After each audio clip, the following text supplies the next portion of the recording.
Tapi walaupun online, tapi itu nggak seperti kalau kita bertanding tatap muka ya, pasti feelingnya, rasanya itu pasti beda sekali. Sebagai orang tua, selayaknya lah mulai merencanakan dari awal bagaimana caranya agar mimpi si anak ini bisa tercapai. Ya, dengan melakukan penyisian dana setiap bulannya, dengan mengikuti asuransi pendidikan misalnya, mau jadi karyawan, mau jadi non karyawan gitu ya, mau jadi atlet sekalipun gitu ya, dokter, lawyer gitu ya. Ya, kita butuh perencanaan untuk mencapai masa depan kita. Selamat datang di Do It, podcast yang membahas seputar pengelolaan keuangan.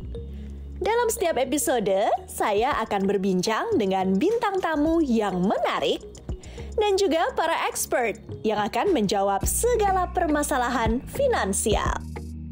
Bersama saya, Conchita Caroline, inilah Do It. Hai Bala Duit, apa kabar? Senang sekali saya Conchita Caroline bisa menemani. Kali ini kita akan berbincang-bincang sedikit tentang mimpi. Yang namanya manusia saya yakin pasti pernah bermimpi, entah mimpi yang besar atau mimpi yang kecil. Sesimpel mungkin seorang karyawan yang masih ingin melanjutkan jenjang pendidikannya, atau orang tua yang ingin melihat anaknya menikah, atau atlet yang selalu bermimpi untuk menjadi juara. Nah, tidak bisa dipungkiri ya, selain tentunya harus ada tekad dan mental juga yang dibangun, harus ada dukungan finansial yang kuat nih untuk memberikan kita ruang bagaimana caranya bisa merealisasikan mimpi-mimpi. Nah, bagaimana sih sebenarnya untuk bisa menyusun skema finansial yang tepat agar mimpi-mimpi tersebut tidak hanya menjadi sekedar mimpi. Nah, kali ini kita akan bahas secara mendetail di Duit tentang bagaimana caranya melindungi mimpi-mimpi kita agar kita bisa menjadi juara di masa muda tapi juga menjadi jawara di masa tua nanti. Sudah hadir juga narasumber yang menarik, tapi sebelumnya aku mau ingetin dulu kepada Bala Duit, jangan lupa untuk like, subscribe, dan juga share channel Manulife Indonesia sebanyak-banyaknya ya. Nah, Bala Duit, sesuai dengan yang sudah saya sampaikan tadi, hari ini kita kedatangan bintang tamu yang menarik. Saat ini juga sudah hadir di studio, salah satu di antaranya. Langsung saja saya perkenalkan sosok seorang juara nih.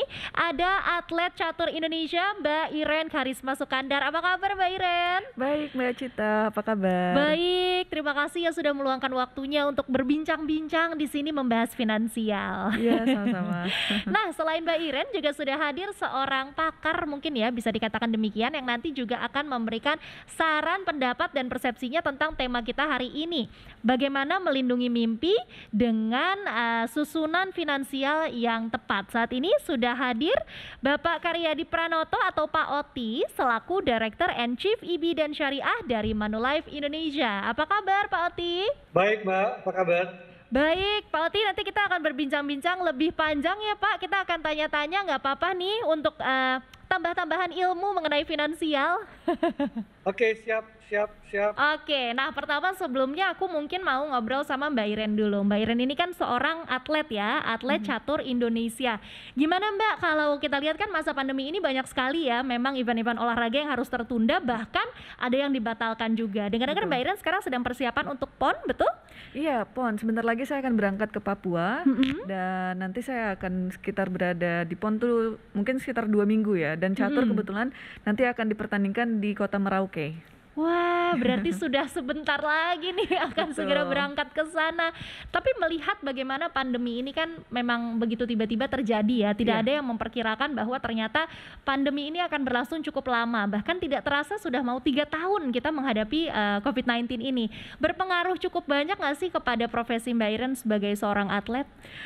Sangat ya, sangat. Dan ini pasti berdampak buruk juga atau pastinya mempunyai risiko-risiko yang lain juga untuk profesi lainnya kan.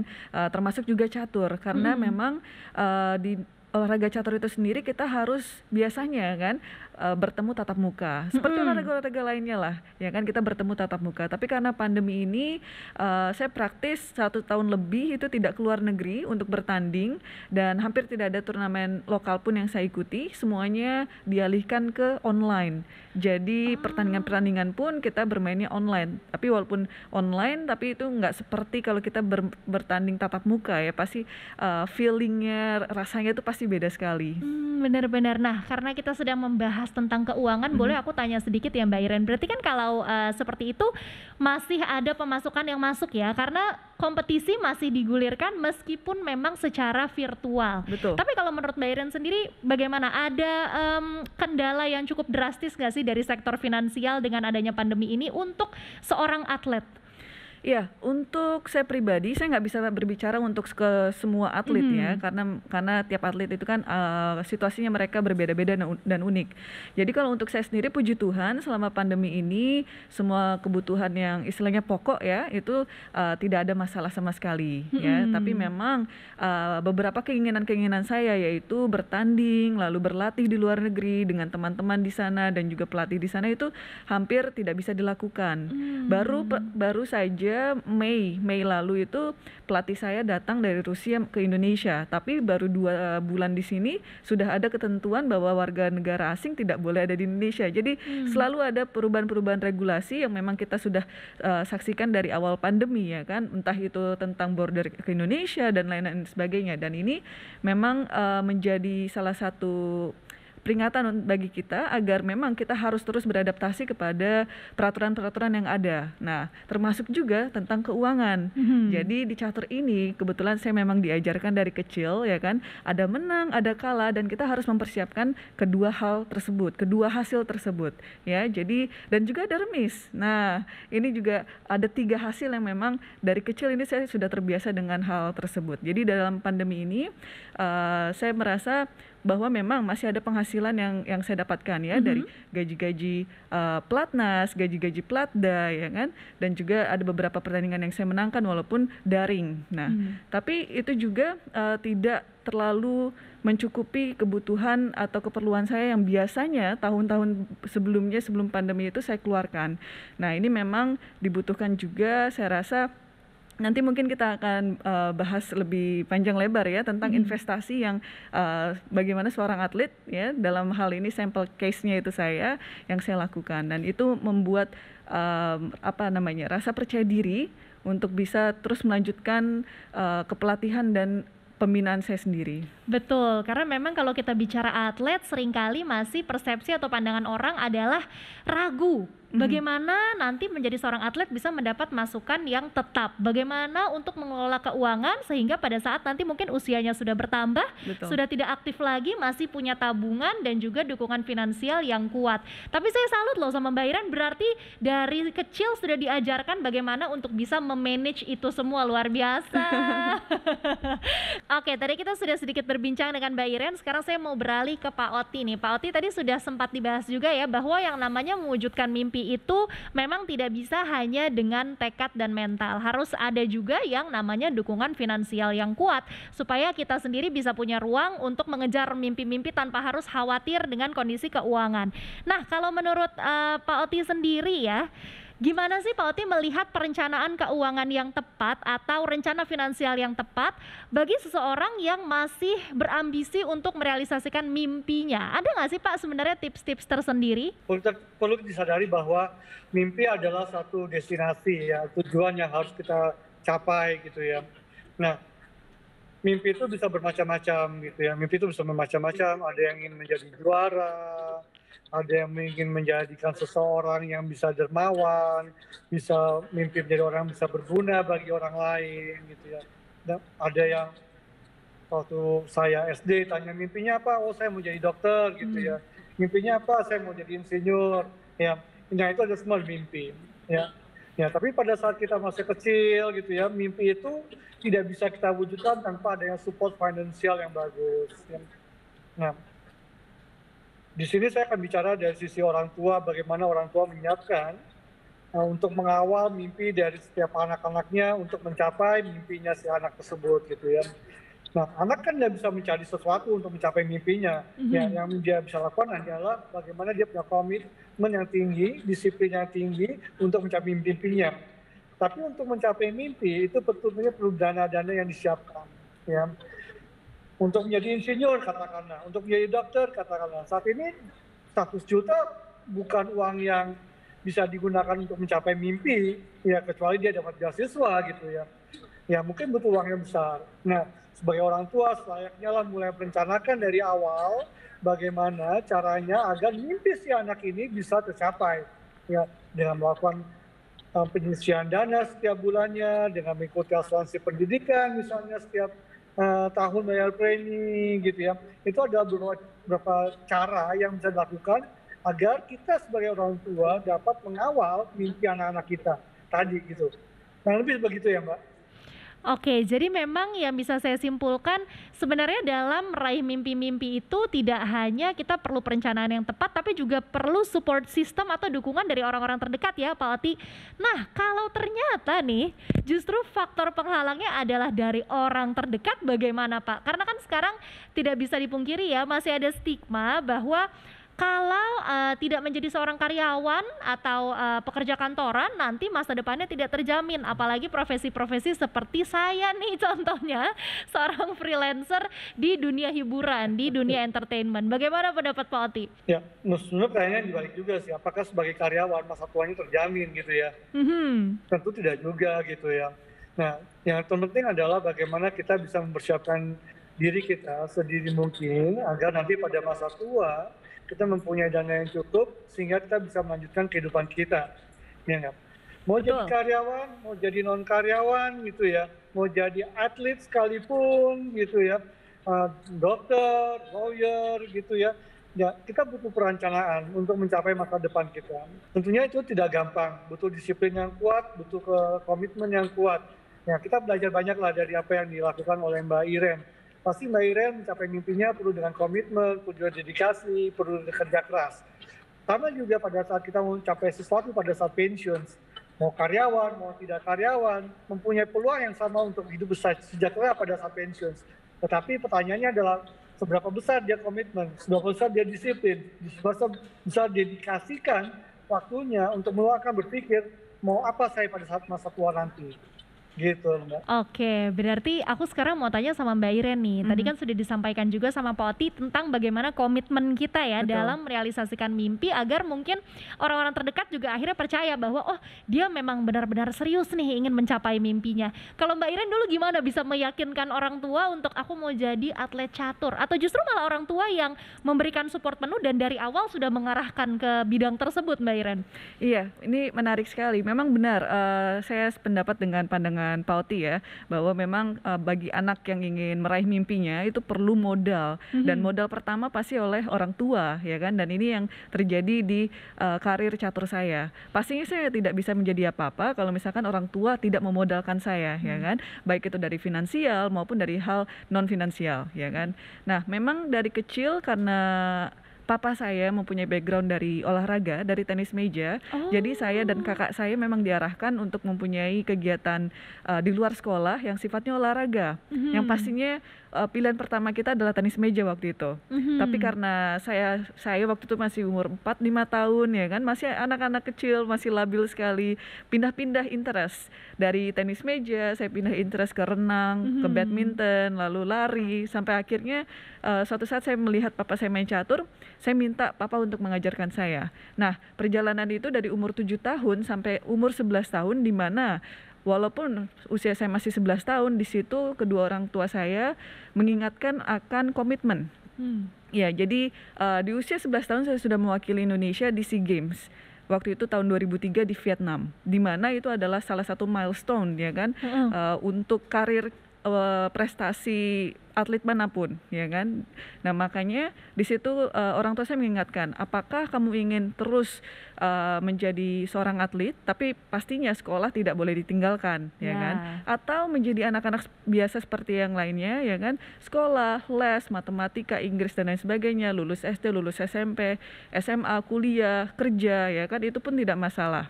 Tapi semuanya ada konsekuensinya ya kan, yaitu memang harus komit ya. Jadi kalau ingin jadi pelajar harus benar-benar belajar yang benar. Kalau ingin jadi atlet harus mengerti konsekuensi bahwa kita memang harus latihan dan harus bertanding, dan itu akan memakan waktu kanak-kanak kita.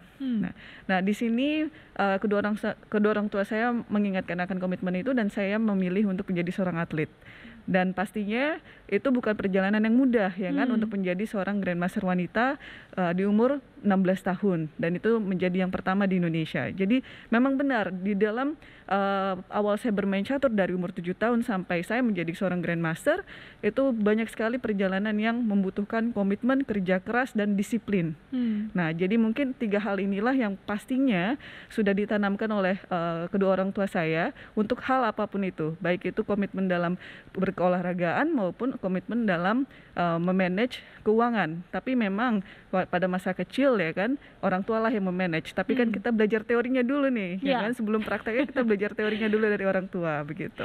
Wah, berarti memang benar ya, yang namanya mimpi itu kita harus berkomitmen, dan yang paling penting adalah membangun kepercayaan dari orang-orang di sekitar, supaya kita tidak merasa sendirian dalam menjalankan mimpi-mimpi tersebut, dan supaya kita juga bisa memiliki support system begitu ya. Nah, kalau aku sih sebenarnya penasaran nih Mbak Iren, untuk jenjang karir Mbak Iren sendiri, kan sekarang memang masih akan terus aktif begitu. Tapi marilah kita bicara mungkin sekitar 10-15 tahun ke depan. Saat nanti Mbak Iren memutuskan untuk pensiun dari dunia catur Indonesia, apakah sudah ada persiapan yang dilakukan sejak sekarang atau belum nih? Iya, ini menarik sekali pertanyaannya, karena pertanyaannya ditujukan ke pecatur ya, di mana pecatur itu tidak lepas dari perencanaan Mbak Cita, ya kan. Jadi di catur sendiri itu ada 3 fase: opening, middle game, dan end game. Mungkin kita sekarang berbicara tentang masa pensiun, masa-masa end game ya kan. Nah, tapi yang tadi saya kembali lagi ke tanggapan Pak Oti mengenai perencanaan sejak dini bagi orang tua ke anak-anak ya kan. Tapi kalau ini kan tentang perencanaan hidup saya sendiri. Ya. Jadi untuk masa-masa pensiun ya kan, kita nggak bisa berbicara tentang hanya finansial ya kan, tapi apa yang kita dapatkan sejak dini yang bisa menopang hidup kita di middle game ini nih sekarang ini ya kan, dari masa-masa sebelum saya pensiun. Nah, jadi persiapan-persiapan yang dilakukan otomatis ya kan, dari segi materi ya kan, itu dari hadiah-hadiah, dari bonus-bonus yang pemerintah berikan kepada saya, dari gaji-gaji saya, dari uang-uang hadiah saya ya kan.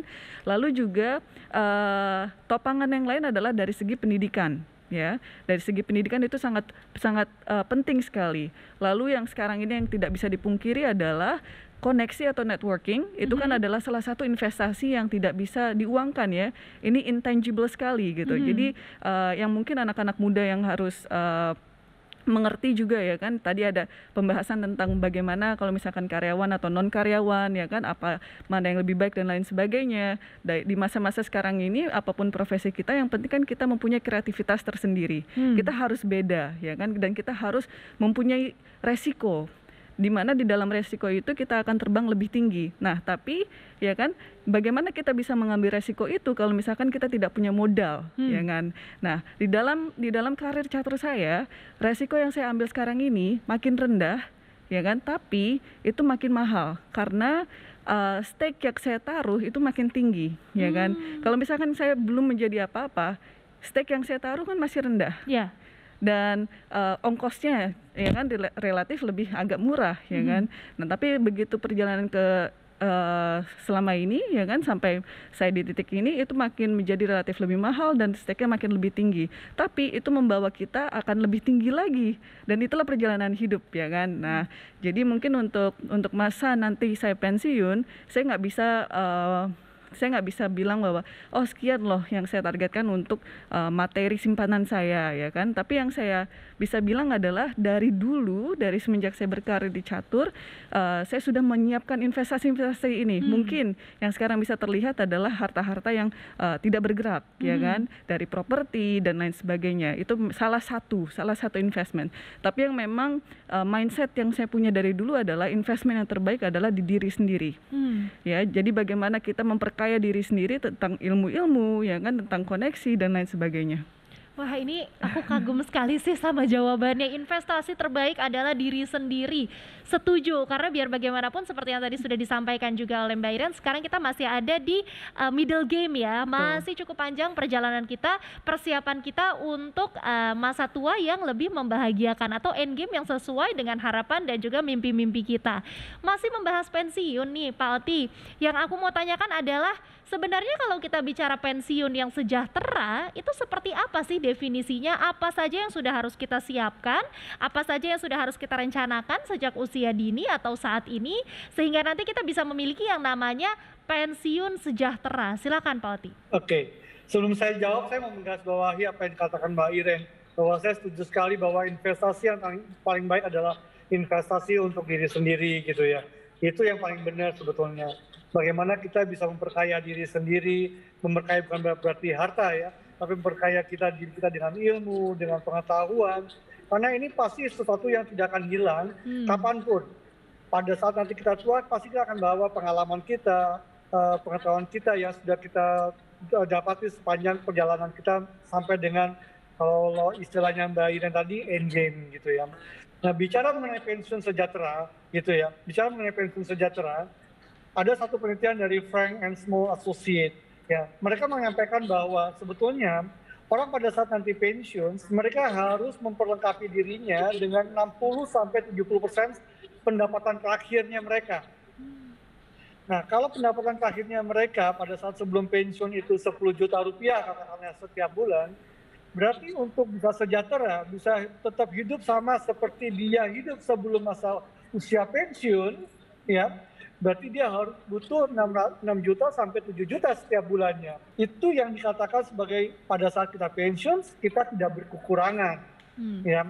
Nah, pertanyaannya adalah bagaimana kita menyiapkan 60-70% itu pada saat nanti pensiun dari saat ini. Baiknya memang pada saat kita pada masa-masa produktif gitu ya, di middle game atau sebelum middle game, kita udah mulai merencanakan masa tuanya kita melakukan savings. Apa yang dilakukan Mbak Iren dengan mempunyai properti gitu ya, atau juga investasi tempat lain dalam bentuk emas, dalam bentuk saham gitu ya, dalam bentuk fixed income misalnya, itu adalah instrumen-instrumen yang bisa kita gunakan agar nanti end game kita bisa memenuhi 60-70% dari income terakhir yang kita terima. Mungkin tadi juga sampaikan oleh Mbak Iren bahwa bonus-bonus dari pemerintah, bonus-bonus dari Pemda itu mulai dicicil, itu adalah bagian dari persiapannya tadi menuju end game yang lebih sejahtera dan lebih membahagiakan. Kurang lebih begitu Mbak. Baik, terima kasih Pak Oti. Jadi memang kalau kita bahas pensiun, ini kan yang sering salah kaprah adalah masih lama, udah nanti aja. Padahal ternyata sudah harus dipersiapkan sejak sekarang ya.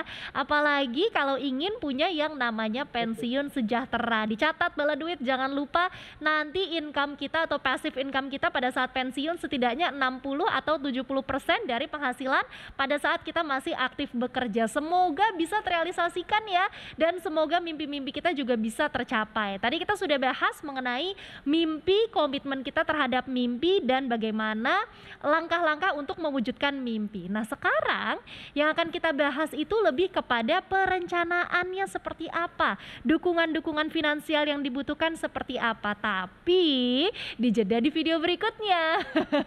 Jadi pastikan bala duit sekarang jangan lupa kalau masih mau menyaksikan pembahasan-pembahasan kita untuk klik tombol like dan juga subscribe YouTube channel dari Manulife Indonesia. Sebarkan juga video ini sebanyak-banyaknya ke teman-teman kalian supaya bisa sama-sama belajar nih, atau bisa juga kunjungi website Manulife Indonesia. Kita ketemu di video berikutnya ya. Selain properti yang bisa dilakukan, ya mungkin juga banyak instrumen investasi yang bisa digunakan seperti emas gitu ya. Kita beli saham, kita beli fixed income gitu ya. Dipersembahkan oleh